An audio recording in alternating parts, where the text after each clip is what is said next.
अस्सलाम वालेकुम, मैं हूं डॉक्टर खुशनुर इफिसी का चैप्टर 9 केपी के लिए और एनिमेलिया चैप्टर है।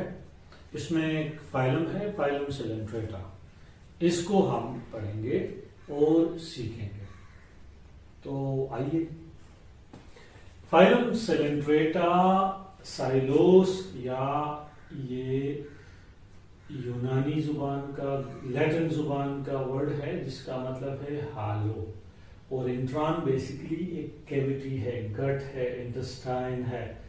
तो हालो गट, हालो इंटेस्टाइन, ये तो जेली फिश का फाइलम है, हाइड्रा का फाइलम है। डियर स्टूडेंट्स, वो जिसके बहुत सारे टेंटिकल्स होते हैं, अक्सर मूवीज में भी आप कहते हैं कि हाइड्रा, जो जिसको देख ले तो उसको पत्थर का बना दे।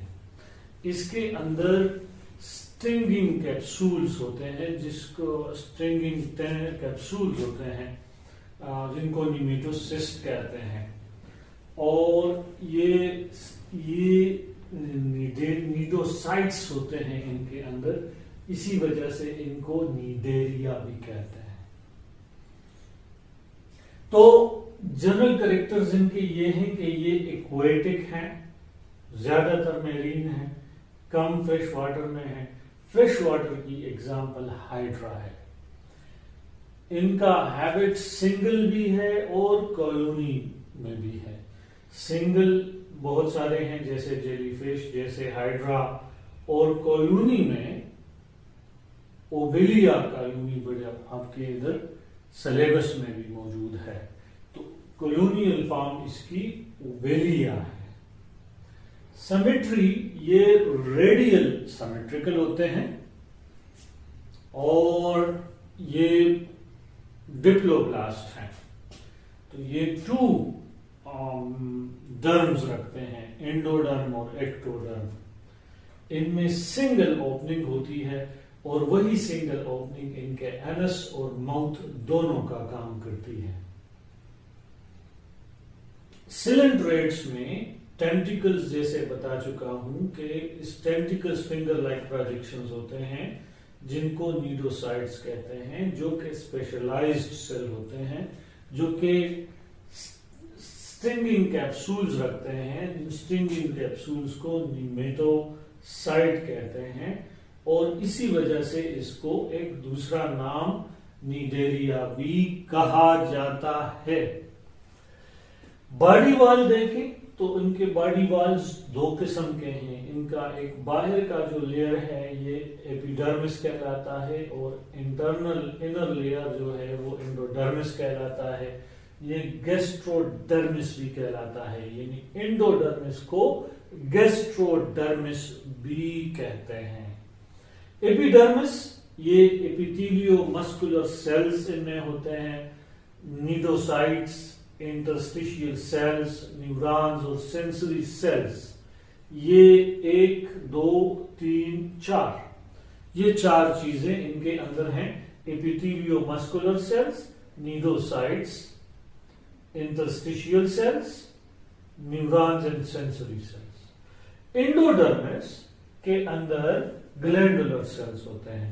ये glandular cells basically digestive enzymes को सिक्रीट करते हैं, सिक्रीट डाइजेस्टिव एंजाइम्स।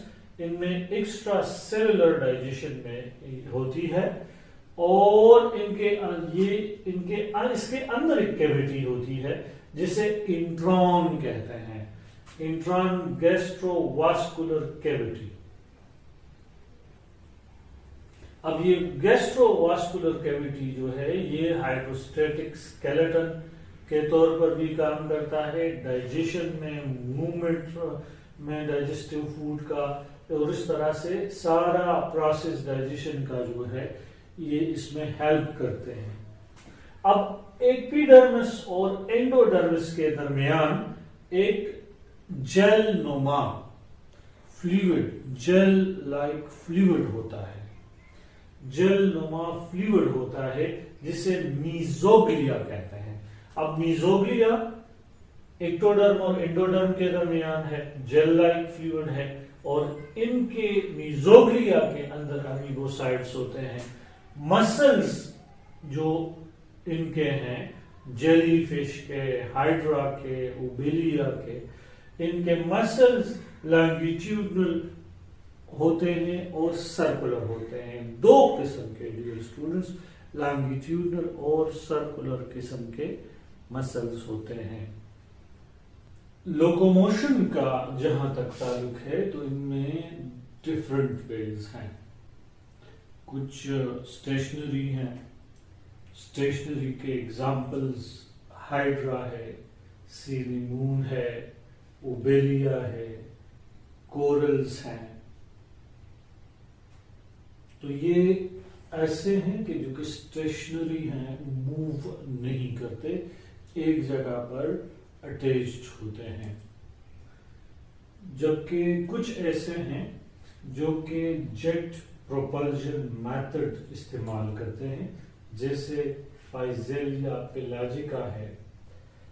ये 12.1 सेंटीमीटर पर सेकंड प्रोपल्जन करता है। Jellyfish, Portuguese man of war जिसे कहते हैं, ये है। फिर इसके अलावा ये कोरल रीव्स भी बनाते हैं। कोरल रीव्स जो हैं ये ह्यूज मासेस ऑफ CaCO3 यानी कैल्शियम कार्बोनेट के वो होते हैं, secreted by corals are known as coral reefs.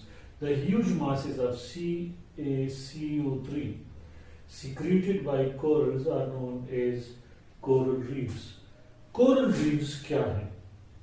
ये huge masses of calcium carbonate हैं जो कोरल सिक्रीट करते हैं और इस तरह से ये एक अपनी हिफाजत भी करते हैं। सिस्टम्स इनमें गैस्ट्रोवास्कुलर कैविटी है, इंट्रॉन सेलेंट्रेट्स हैं। इनमें एक्स्ट्रा सेलुलर और इंट्रा सेलुलर दोनों पाए जाते हैं। गैस्ट्रोवास्कुलर कैविटी में एक्स्ट्रा सेलुलर डाइजेशन पाई जाती है, जबकि इंट्रा सेलुलर जो है ये इंडोडर्म सेल्स में पाई जाती है। एब्जॉर्प्शन इनकी डिफ्यूजन है तो रिस्पायरेटरी सिस्टम एब्सेंट होगा, सर्कुलेटरी सिस्टम एब्सेंट होगा, नर्वस सिस्टम इनमें नेटवर्क ऑफ न्यूरॉन्स होगा, प्राइमिटिव लेवल का होगा। रिप्रोडक्शन बोथ इनमें एसेक्सुअल और सेक्सुअल है। एसेक्सुअल में बर्डिंग, रीजनरेशन, फ्रेगमेंटेशन, इन तरीकों से इनमें एसेक्सुअल रिप्रोडक्शन होगी।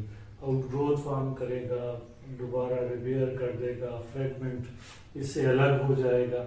जबकि सेक्सुअल तरीके में इनमें दो किस्म के स्पीशीज पाए जाते हैं। ज्यादातर यूनिसेक्सुअल्स हैं, कुछ हर्माफ्रोडाइट यानी बाइसेक्सुअल स्पीशीज भी हैं। इनमें एक्सटर्नल फर्टिलाइजेशन होती है, एग और स्पर्म वाटर में मिलते हैं और वहां ज़ाइगोट बनता है। दूसरा एक बहुत बड़ा फिनोमेना इनके अंदर मौजूद है और इनको हम कहते हैं कि ये पॉलीमॉर्फिज्म्स करते हैं। अब पॉलीमॉर्फिज्म में मुख्तलिफ किस्म के ज़ूआइड्स वगैरह पाए जाते हैं।